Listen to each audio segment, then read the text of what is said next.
Welcome to Tasty Buds.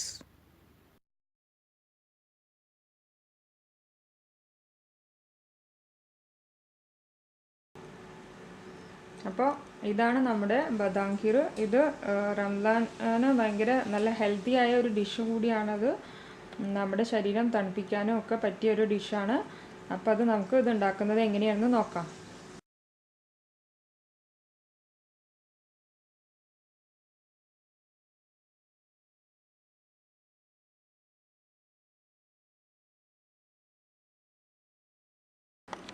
അപ്പോൾ നമ്മൾ ഇന്ന് റംസാൻ സ്പെഷ്യലായിട്ട് ഉണ്ടാക്കാൻ പോകുന്നത് ബദാം ഖീറാണ്. അതിന് നമുക്ക് ആവശ്യമുള്ളത് ബദം ഒരു 1/4 കപ്പ് വേണം. 1/4 കപ്പ് ഞാനൊരു 3-4 മണിക്കൂറായി വെള്ളത്തിലിട്ട് വെച്ചിട്ട്, ഇനി നിങ്ങൾക്ക് പെട്ടെന്ന് ചെയ്യണമെന്നുണ്ടെങ്കിൽ എന്താ ചെയ്യാന്ന് വെച്ചാൽ ഒരു എളുപ്പവഴിയുണ്ട്. നല്ല തിളച്ച വെള്ളം ഇതിലേക്ക് ഒഴിച്ചിട്ട് ഒരു അരമണിക്കൂർ വെച്ചിട്ടുണ്ടെങ്കിൽ അതിൻ്റെ തൊലി പെട്ടെന്ന് നീക്കിയെടുക്കാൻ പറ്റും. അപ്പോൾ ഞാനിതിൻ്റെ സ്കിന്നൊക്കെ ഒന്ന് റിമൂവ് ചെയ്യട്ടെ, അതിൻ്റെ തൊലിയൊക്കെ ഒന്ന് റിമൂവ് ചെയ്യട്ടെ. അതിനുശേഷം ബാക്കിയുള്ള ഇൻഗ്രീഡിയൻസും കൂടി ബാക്കിയുള്ള എന്തൊക്കെ സാധനങ്ങൾ നമുക്ക് ആവശ്യമുള്ളതെന്ന് വെച്ചാൽ ഞാൻ പറയാം. അപ്പോൾ അതിൻ്റെ തൊലിയൊക്കെ ഒന്ന് റിമൂവ് ചെയ്യട്ടെ കേട്ടോ. അപ്പോൾ ബദം ഞാൻ നന്നായി ക്ലീൻ ചെയ്തെടുത്തിട്ടുണ്ട്. അതിൻ്റെ സ്കിന്നൊക്കെ നന്നായി കളഞ്ഞ് ഇനി നമുക്കിനി ഇത് എന്താ ചെയ്യേണ്ടതെന്ന് വെച്ചാൽ ഇതൊന്ന് അരച്ചെടുക്കണം. അപ്പോൾ അരച്ചെടുക്കാം. അപ്പോൾ അതിന് മുമ്പ് ഞാൻ ബാക്കിയുള്ള സാധനങ്ങളോട് ഞാൻ പറയാം എന്തൊക്കെയാണ് നമുക്ക് ബദാം ഖീറിലേക്ക് വേണ്ടതെന്നുള്ളത്. അപ്പോൾ നമുക്ക് വേണ്ട ഇൻഗ്രീഡിയൻസ് എന്തൊക്കെയാണെന്ന് ബാക്കിയുള്ള ഇൻഗ്രീഡിയൻസും കൂടി എന്തൊക്കെയാണെന്ന് നമുക്ക് നോക്കാം. നമുക്ക് ഗീ വേണം, അതായത് നെയ്യ് വേണം. അതുപോലെ തന്നെ ഞാനിത് എടുത്തിട്ടുള്ളത് പാല് ഏകദേശം 1 ലിറ്റർ ഉണ്ടായിരിക്കും, അതായത് 5 കപ്പ് പാലുണ്ടായിരിക്കും. ഫുൾ ഫാറ്റ് മിൽക്കാണ് എടുത്തിട്ടുള്ളത്. ഇനി അടുത്ത ഇൻഗ്രീഡിയൻസ് നമുക്ക് നോക്കാം. പിന്നെ ഞാൻ എടുത്തിട്ടുള്ളത് നമുക്ക് ഒന്ന് മൂപ്പിച്ചെടുക്കാൻ വേണ്ടി, നെയ്യിലിട്ട് വറുക്കാൻ വേണ്ടിയിട്ട് നമ്മൾ ഒരു പിടി അണ്ടിപ്പരിപ്പും അതുപോലെ ഒരു പിടി മുന്തിരി എടുത്തിട്ടുണ്ട്. അത് ഏകദേശം 2 ടേബിൾ സ്പൂൺ ഉണ്ടായിരിക്കും. പിന്നെ നമുക്ക് കുറച്ച് കണ്ടൻസ്ഡ് മിൽക്ക് വേണം. കണ്ടൻസ്ഡ് മിൽക്ക് ഞാൻ എടുത്തിട്ടുള്ളത് ഒരു അരയില്ല, ഒരു 1/4 കപ്പിനേക്കാളും കുറച്ച് കൂടുതൽ എടുത്തിട്ടുണ്ട്. പിന്നെ എടുത്തിട്ടുള്ളത് നമ്മുടെ സാഫ്രോൺ ആണ്. സാഫ്രോൺ എന്ന് പറഞ്ഞാൽ നമ്മുടെ കുങ്കുമപ്പൂ, അതും ആവശ്യമുണ്ട്. ഇനി നമുക്ക് അടുത്ത പ്രൊസീജിയർ എന്താണെന്ന് നോക്കാം. അപ്പം ഞാനൊരു കടായി അടുപ്പത്ത് വെച്ചിട്ടുണ്ട്. അപ്പോൾ അതിലേക്ക് 1 ടേബിൾ സ്പൂൺ നെയ്യ് ഒഴിച്ചു കൊടുക്കാൻ വേണ്ടി പോവാണ്. 1 ടേബിൾ സ്പൂൺ നെയ്യ് ഒഴിച്ചു. അത് ചിലപ്പം തികയില്ല, അത് കാരണം ഞാനൊരു 1/2 ടേബിൾ സ്പൂൺ കൂടി ഒഴിക്കുന്നുണ്ട്. അപ്പോൾ 1/2 ടേബിൾ സ്പൂൺ കൂടി ഒഴിച്ചു. ഇനി നമുക്കതിലേക്ക് അണ്ടിപ്പരിപ്പും മുന്തിരിയൊക്കെ ഒന്ന് ഇട്ട് വറുത്ത് കോരാം.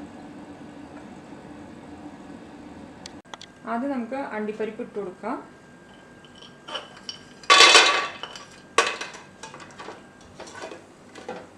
അണ്ടിപ്പരിപ്പ് എടുത്ത് ഒന്ന് നമുക്ക് വറുത്തെടുക്കാം.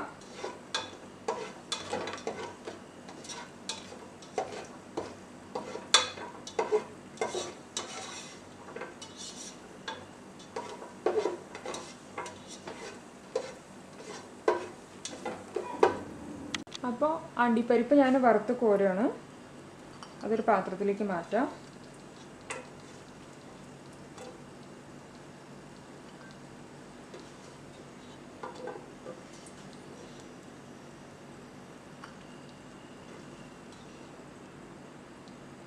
ഇനി നമുക്ക് റെസിൻസ് ഇട്ട് കൊടുക്കാം.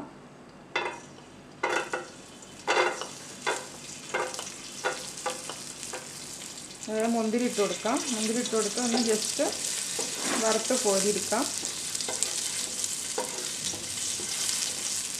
ഞാൻ ലോ ഫ്ലെയിമിലിട്ടിട്ടാണ് ഇത് ചെയ്യുന്നത് കേട്ടോ.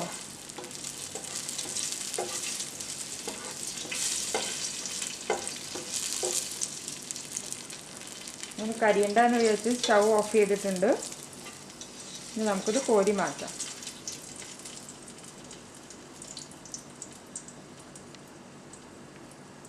അങ്ങനെ വീണ്ടും ഞാൻ സ്റ്റവ് ഓൺ ചെയ്തിട്ടുണ്ട്. നമുക്ക് അണ്ടിപ്പരിപ്പ് മുന്തിരിയൊക്കെ വറുത്തെടുത്ത് അതേ നെയ്യിലേക്ക് തന്നെ നമുക്ക് എന്ത് ചെയ്യാം, 5 കപ്പ് പാൽ ഒഴിച്ചു കൊടുക്കാം. പാല് നന്നായി ഒന്ന് ഒരു 15 മിനിറ്റ് നേരം കിടന്ന് അങ്ങനെ ഒന്ന് കുറുകി വരണം കേട്ടോ. അപ്പം എന്നാൽ അതിന് നമുക്ക് വെയിറ്റ് ചെയ്യാം. അതിലേക്ക് വേറെ ഒന്നും ഇപ്പം ഞാൻ ചേർത്ത് കൊടുക്കുന്നില്ല. ആ നെയ്യിൽ തന്നെയാണ് നമ്മൾ പാൽ ഒഴിച്ചു കൊടുത്തിട്ടുള്ളത് കേട്ടോ. നമുക്കിതൊന്ന് സ്റ്റിർ ചെയ്ത് കൊടുക്കാം.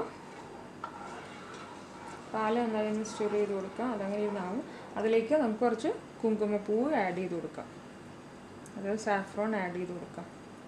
ഒരു നുള്ളേ ആഡ് ചെയ്തിട്ടുള്ളൂ, അത് മതിയാവും.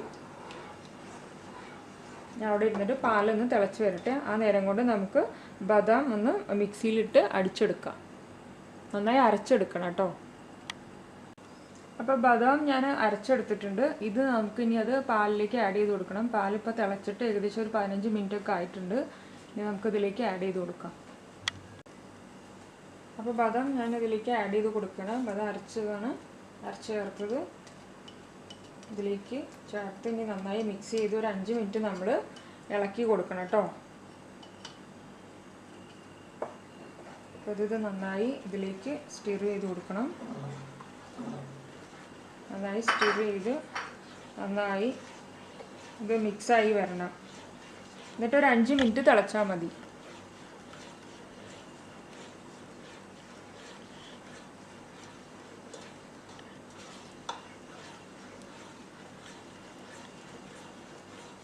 ഇനി ഒരു 5 മിനിറ്റ് ഇത് തിളക്കട്ടെ. അതുവരെ നമുക്ക് വെയിറ്റ് ചെയ്യാം. അപ്പോൾ ഇത് നന്നായി തിളച്ചൊരു ക്രീമി ടെക്സ്ചർ ആവണം. ക്രീമി ടെക്സ്ചർ ആയിട്ടില്ല. അപ്പോൾ അതുവരെ നമ്മളൊന്ന് വെയിറ്റ് ചെയ്യണം. ചിലപ്പോൾ 5 മിനിറ്റിനേക്കാളും കൂടുതലെടുക്കും. അപ്പോൾ അതിനിടയ്ക്ക് നമുക്ക് വേറെ ഒന്ന് പാൽക്കോവ ഉണ്ടാക്കാനുണ്ട്. അപ്പോൾ അത് ആ പ്രൊസീജിയർ നമുക്ക് ചെയ്യാം. അപ്പോൾ ഇത് അവിടെ ഇരുന്നിട്ട് ഒന്നും കൂടി ഒന്ന് ക്രീമി ടെക്സ്ചറിൽ വരട്ടെ. അതായത് ക്രീമി എന്ന് പറഞ്ഞാൽ നല്ലൊരു തിക്ക് കൺസിസ്റ്റൻസിയിലായി വരട്ടെ കേട്ടോ. അപ്പം നമുക്ക് പാൽക്കോവ ഉണ്ടാക്കാൻ വേണ്ടിയിട്ട് ഞാൻ 1 ടേബിൾ സ്പൂൺ നെയ്യ് ചേർത്ത് കൊടുക്കുന്നുണ്ട്. ഞാനൊരു വേറെ പാൻ അടുപ്പത്ത് വെച്ചിട്ടുണ്ട്. 1 ടേബിൾ സ്പൂൺ നെയ്യ് ചേർത്ത് കൊടുത്തു. ഇനി നമുക്ക് ചേർക്കാനുള്ളത് ഞാനൊരു 1/4 കപ്പ് കൂടുതൽ ഞാൻ പാലിവിടെ എടുത്ത് വെച്ചിട്ടുണ്ടായിരുന്നു.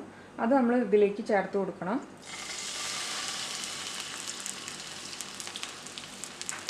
ഇനി നമുക്ക് അതിലേക്ക് കുറച്ച് ഞാൻ മിൽക്ക് പൗഡർ എടുത്ത് വെച്ചിട്ടുണ്ട്. പാൽക്കോവ ഉണ്ടാക്കാൻ വേണ്ടിയുള്ള സാധനങ്ങളാണ്. ഇതൊരു 1/4 കപ്പ് മിൽക്ക് പൗഡർ ഉണ്ടാവുള്ളൂ. അതും കൂടി ഇതിലേക്ക് ആഡ് ചെയ്ത് കൊടുക്കണം. എന്നിട്ട് നന്നായി മിക്സ് ചെയ്ത് അത് വരണം. ഒരു നല്ല മാവ് പരുവത്തിൽ അത് വരണം. ഇത് നന്നായി മിക്സ് ചെയ്ത് കൊടുക്കാം.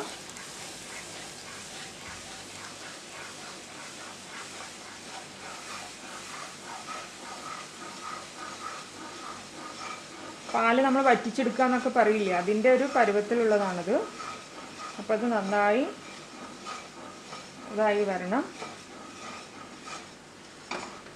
അവസാനം ഒരു സ്റ്റിക്കി എല്ലാം കൂടി ഒരു മാവ് പോലെ ഇങ്ങനെ രൂപത്തിൽ വരണം കേട്ടോ. അത്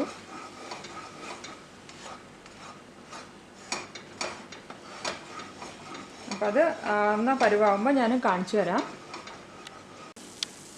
അപ്പോൾ നമ്മുടെ പാൽക്കോവ കണ്ടോ, ഇത് ഈ സ്റ്റേജിലായിട്ടുണ്ട്.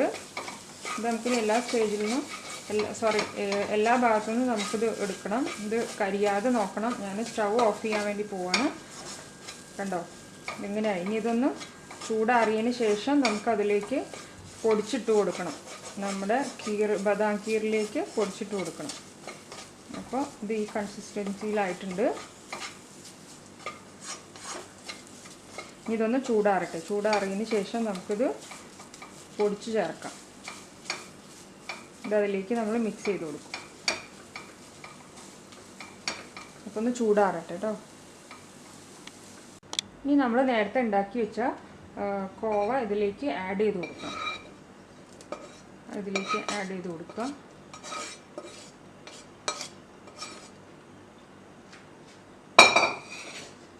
നന്നായി മിക്സ് ചെയ്ത് കൊടുക്കുക. ഒരു 3 മിനിറ്റ് കൂടി നമ്മളിങ്ങനെ ഒന്ന് ജസ്റ്റ് ഒന്ന് തിളപ്പിച്ചെടുക്കണം. അപ്പോൾ നമുക്കൊരു 3 മിനിറ്റ് വെയിറ്റ് ചെയ്യാം. ഇനി നമുക്ക് ഇതിലേക്ക് നേരത്തെ എടുത്തു വെച്ച കണ്ടൻസ്ഡ് മിൽക്ക് ആഡ് ചെയ്ത് കൊടുക്കാം. നിങ്ങൾക്ക് കണ്ടൻസ്ഡ് മിൽക്ക് ഇല്ല എങ്കിൽ ഷുഗർ ആഡ് ചെയ്ത് കൊടുത്താൽ മതി.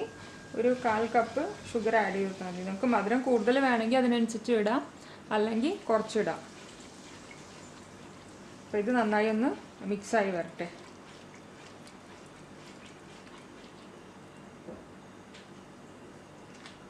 ഇനി നമുക്ക് ലാസ്റ്റായിട്ട് ആഡ് ചെയ്ത് കൊടുക്കാനുള്ളത് കുറച്ച് കാർഡമൻ പൗഡർ, അതായത് ഏലക്കായ പൊടിച്ചത് കുറച്ച് അതിലേക്ക് ചേർത്ത് കൊടുക്കാം. നല്ല ഫ്ലേവറിന് വേണ്ടിയിട്ടാണ് അത് ചേർത്ത് കൊടുക്കുന്നത്.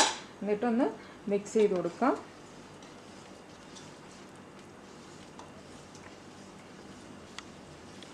അതുപോലെ തന്നെ നമ്മൾ നേരത്തെ വറുത്ത് വെച്ച അണ്ടിപ്പരിപ്പും മുന്തിരിയും കുറച്ച് ഇതിലേക്ക് ചേർത്ത് കൊടുക്കുക. ബാക്കി നമുക്ക് ഗാർണിഷ് ചെയ്യാൻ വേണ്ടിയിട്ട് യൂസ് ചെയ്യാം.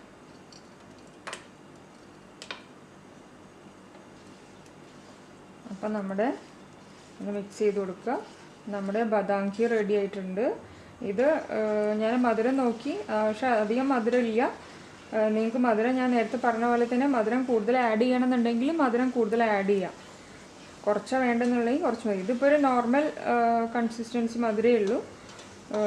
പിന്നെ നിങ്ങൾക്ക് മധുരം ബാലൻസ് ചെയ്യാൻ വേണ്ടിയിട്ട് ഉപ്പ് ചേർക്കണമെങ്കിൽ ചേർക്കാം. ഞാൻ ചേർത്തിട്ടില്ല. ഒരു നുള്ളു ഉപ്പ് ചേർക്കുന്നത് നല്ലതാണ്, പക്ഷെ ഞാൻ ചേർത്തിട്ടില്ല. കാരണം നേരിയ മധുരമേ ഉള്ളൂ, അത് കാരണം ഞാൻ ഉപ്പ് ചേർക്കാതിരുന്നത്. അപ്പം നമുക്കിത് സർവിങ് ഡിഷിലേക്ക് മാറ്റാം.